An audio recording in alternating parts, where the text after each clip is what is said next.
Then let me share my screen. Can everyone see my screen? Yep. Cool. Hey everyone, welcome to the Harbor community. I hope you're doing really well. So the agenda for today is I've invited one of our community members, Cameron Bullock, to come on here and talk about the work that he did for mutating webhook to complement the current proxy cache. Um, and then if we have time, I think Dunjian can also talk about the Prometheus integration that we've been working on. And then I just want to say, last week we had a great TGIK session that was focused on Harbor. If you haven't seen TGIK, it's basically a session where two developers, they start from scratch. They go to, the Harbor website or GitHub to attempt to install the project, fumble their way through deploying it, configuring it, using some of the latest features like proxy cache. So if you haven't seen that session or any TGIK session, I definitely encourage you to check it out. Okay, and with that, I'll hand it off to Cameron. So let me stop share. All right. Let me try sharing my screen here. Can you guys see that all right? Yep. Yep. Cool. I'm just going to briefly be discussing the Harbor Container Webhook. I'm Cameron McAvoy. I'm a software engineer at Indeed.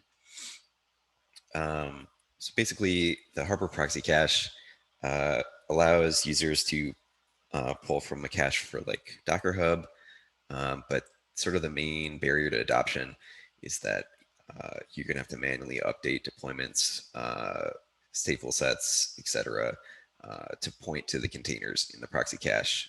Harbor isn't doing that automatically, and this project sort of solves it.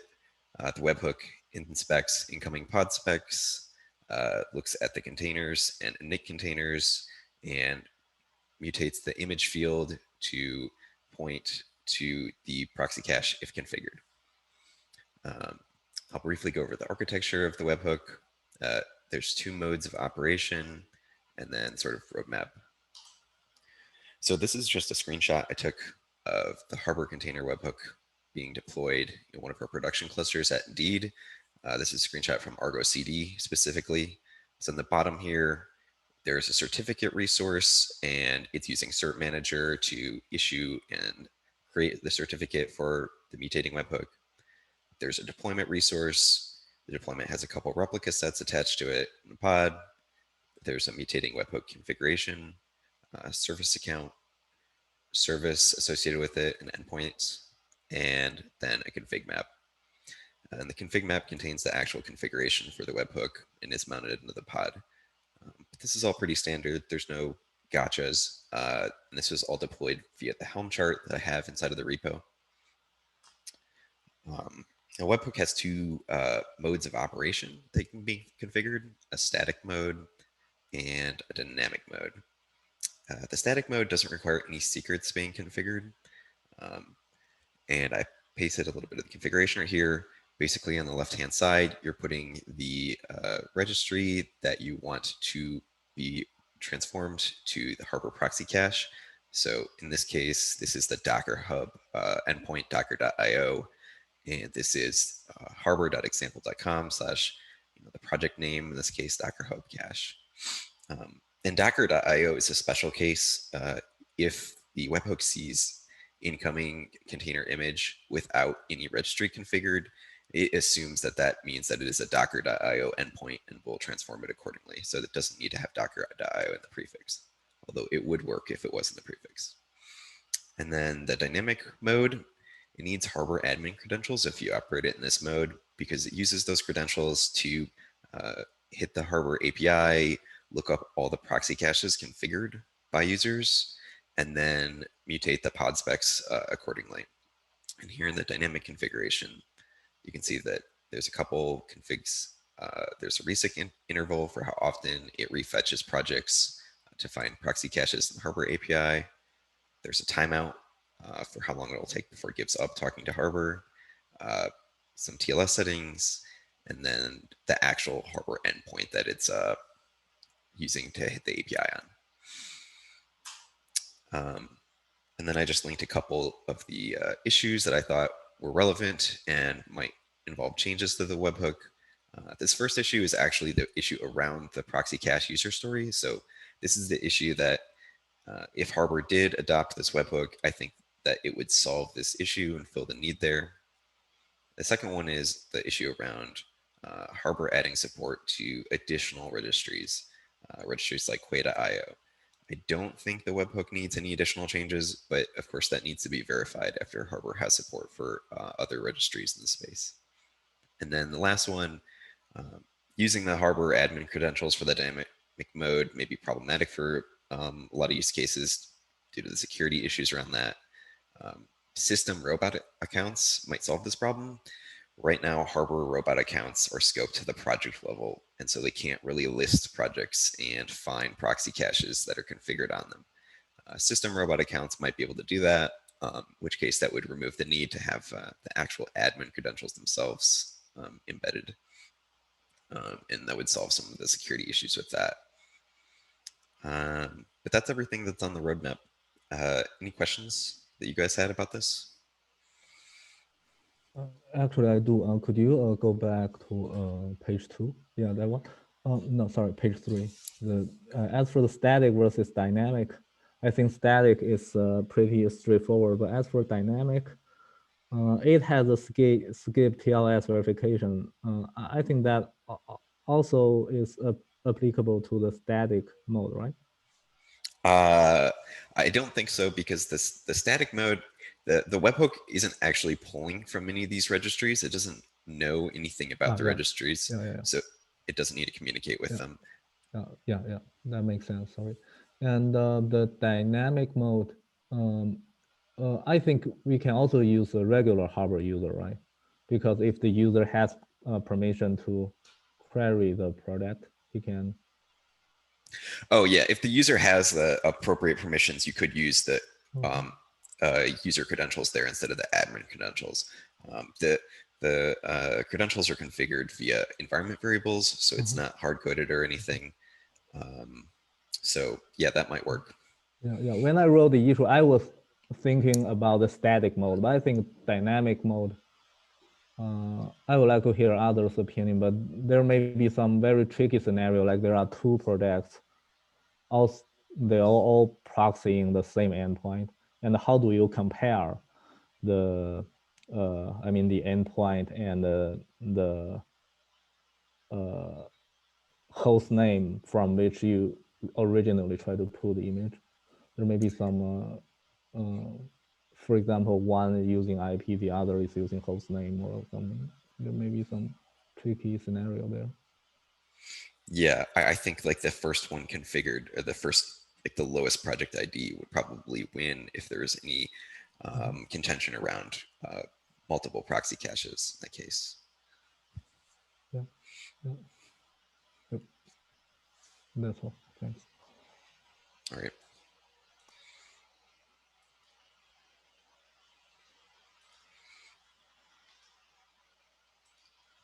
Any other questions?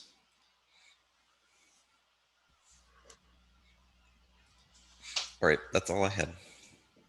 Yeah, Alex, I think next we need to decide whether the dynamic mode is interesting, but maybe we want to discuss whether it's really needed or not. Maybe you can accept it and see users' feedback. But I think there may be some corner case that, lead to some error. Sure. Yeah, we can discuss this offline. Yeah. Thanks, Cameron. Thanks for the presentation and the work that you did. I think this is super important for users to be able to do this, without having to change all their specs. That's like the #1 requirement we had at the very beginning, but it was too much for the scope for the first release. So, really nice job. Thank you. Yep, no problem. Nice. Any other questions for Cameron before we go to the next thing?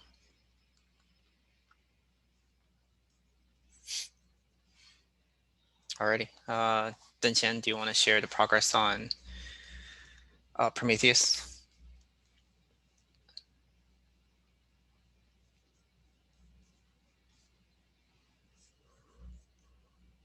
screen.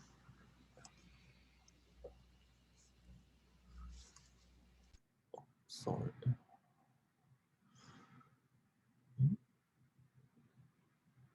Yeah.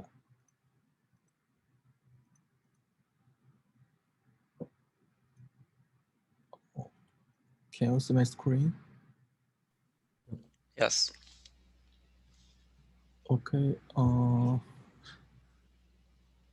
Actually, our architecture is a little bit change from next time. In next time, we have a collector in our Hubble component, but currently we decided to remove the collector because we think that the Nginx to expose our metrics is enough. We can use the query string to decide which component to expose their metrics.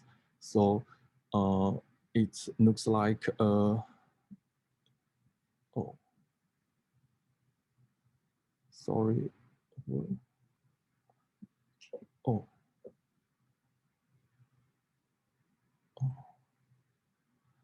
Let me share my screen again. Oh. Okay, can you see my screen now?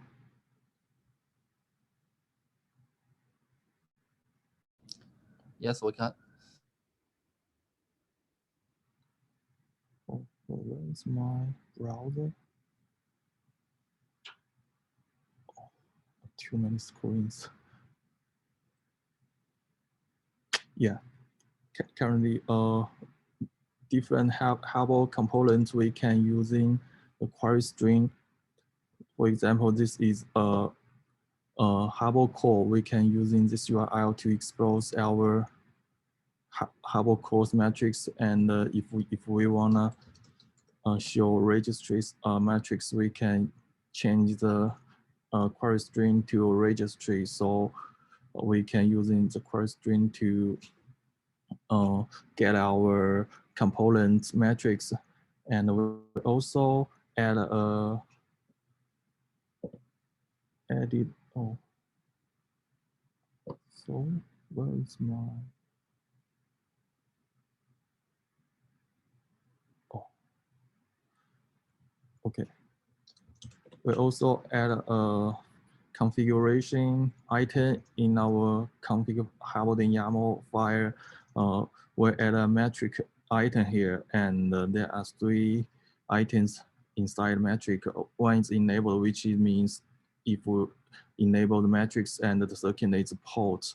The port is used to the port and the parse is we use to expose our metrics, and as you can see, currently,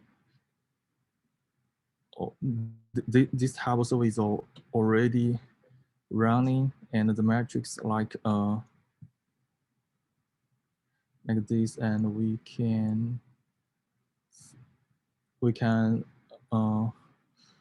also query the in-from issues server, and we can also using the Grafana to collect the metrics. And currently, we implemented the instrumentation middleware in the Hubble core component, and we also expose the registries metrics. And in the future, maybe we will add more instrumentation metrics on the Hubble core, like arrows and some other useful metrics. And besides that, we also provide exporter. You can see, as you can see in this slides, the exporter will expose our production informations like the project and the project quotas and something like this, which may the administrator may interested in, or operator may interested in, and our components will export their own instrumentation metrics, and the exporter is a work in progress. maybe in the next time we can demo our exporters.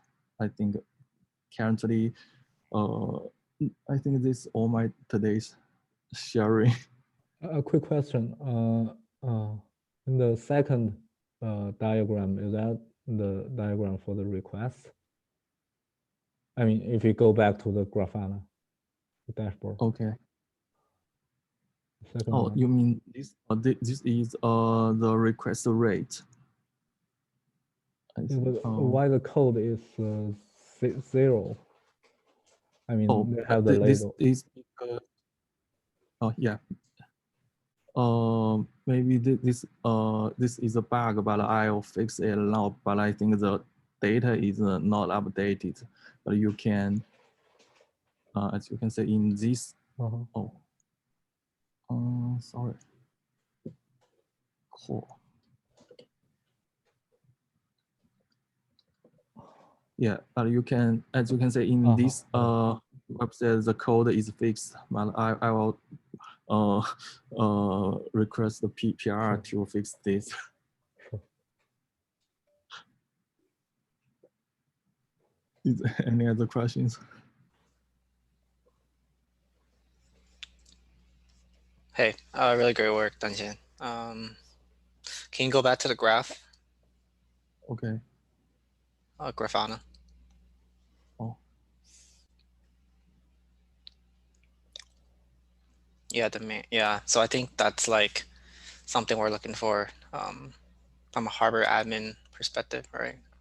Some charts, plotted over time, but I think also some histograms or bar charts where your x-axis would be like your tenants or your projects would make sense, right? So like, requests or push pulls, replications based on projects, and then they can do like top 10 or do some kind of a ordering or ranking. But this I think some metrics you mentioned it, we need to expose it in the exporter, but the exporter is also in work in progress, so maybe we cannot share it in this time. Maybe next time we can say something you mentioned. Okay. And you mentioned you're capturing core, right? Just the core component, Harbor core. Yeah. This is core and the metrics. Because this is only as we discussed before. Currently, we just expose the core and the registry. Maybe in the future we can expose all the components of Harbor. Right. I was thinking, like, anything going through, even like traffic through the web portal would be interesting, right? Or if they're using the scanners or, DB, things like that. But I agree that core and registry are the two most important things for the first release 2.2. Yeah. Really nice. How long did it take you to get those graphs up in Grafana? I've never used Grafana before. I think Grafana, I think, is very easy to use. You just for example, you can use the ProQL here, and it will generate the graph automatically.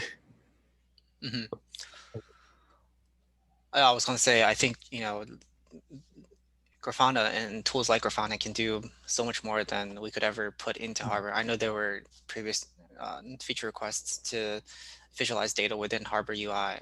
I think our approach is that we will generate the data at the level of granularity that the users need, and then they can use something that's professionally designed for visualizing data like Grafana to do their own dashboarding, right? So it's good that did you mean in the Harbor UI we add some dashboard features in our Harbor UI? No, I'm saying we want to avoid that, right? We want the users to have their own stack for doing that instead of cramming it into Harbor UI. I think Harbor UI should just be, really clean and concise, informative. But there's so much you can do with data that it's hard to say like exactly what should go in the Harbor UI. So maybe we should just avoid that altogether. But we should definitely get the data that the customers need or users need through Prometheus.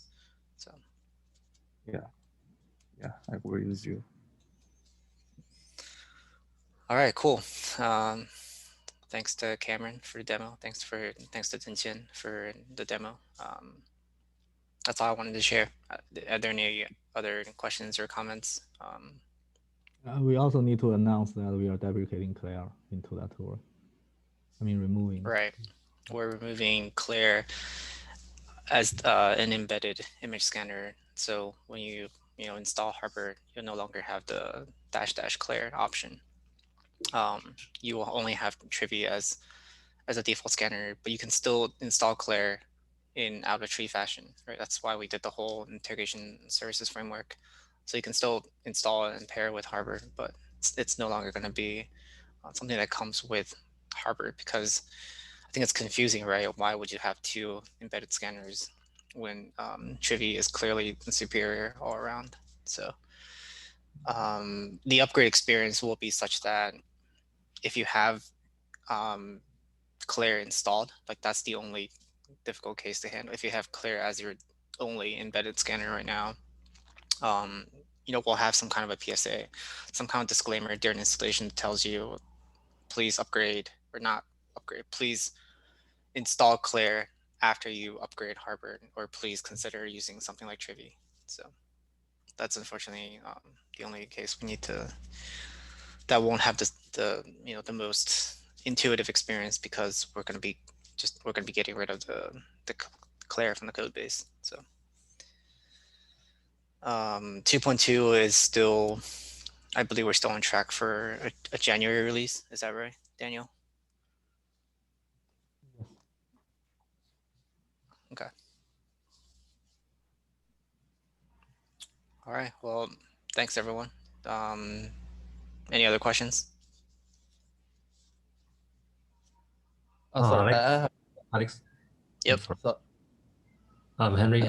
So do we have any plan or any sessions in the coming QCon and North America? Right. Yeah. It's good that you mentioned it. We do have one session and 3 office hours in KubeCon North America coming up on 17th, I believe. 17th. So we'll have office hours on 17th, 18th, and 19th, but we only have one recorded demo with a live Q&A portion. Yeah. And you can find the exact time on the KubeCon website. Right. Yeah, or I can add it to the meeting notes as well. Yeah, we can tweet it out from the Twitter, so people will know and can join the sessions. Okay, cool. Yeah, that'd be great. And also I have another session with NetEase Pei Mingming, also talking about the artifact management. So it will be part of the introduction of Harbor's functionalities and with NetEase practice in this area. So there will be another session that in addition to the Harbor session. So it will be half of Harbor and half of the NetEase practice on artifacts management. Yeah. So Okay. just Got it. I'll add links to those in the community meeting notes. I just want also Michael has a lightning session where he talks about Harbor for the edge case using leveraging features like the proxy cache as well as the P2P distribution. Yeah. So we have 3 sessions actually. Yeah, that's cool. Yeah, we can 3 put it sessions out and 3 office hours. Yeah, we can put it on Harbor website or somewhere, just to let. Yeah, I'll put it on the community meeting notes agenda, and anywhere else I'll also put it in the Slack channels. Maybe wiki or somewhere. Sure. Yeah, just to let you know. Thanks. Okay, thank you, Henry. Steven, did you also have something you want to share? Yeah, actually, my question is about the container webhook project. So what's the next step of this project? Yeah, so I think the next step is, we want to possibly move that into, if it's deployed externally to, Harbor, then we want to put it under Go Harbor if possible, right? Where everyone can have, I don't know how Cameron feels about that, but I think, ideally, they would just go to Go Harbor to get everything they need for that experience, right? Yeah. I definitely don't want to keep the repo underneath the Indeed org, so be happy to transfer that. Yeah. I think before moving to under the Go Harbor namespace, maybe we should launch a further discussion. I think Daniel has some more. Just mentioned that he has some comments. Actually, from my side, I also have some comments. Maybe I mean, before moving to Go Harbor, we can have some further discussion. I think I have some suggestions. Maybe we can make it a little better. Yeah, we can set something up to discuss it. Today is just a sharing session, right? For Cameron to come talk about, the work that he did. Before we merge it, before we actually move it over, we definitely have to do, some more vetting and code cleaning. So. Okay. Yeah. Anyway, it's a cool and nice project. Is that okay to you, Cameron? Like, shall we open issues if you have any comment to your repo under Indeed? Is that okay? Yeah, you can open issues on that right now. That's fine. Okay. All right. That's it for today. As always, thank you for attending, and see you next time. Bye, guys. Thank you, Eddie. Bye-bye. Bye-bye.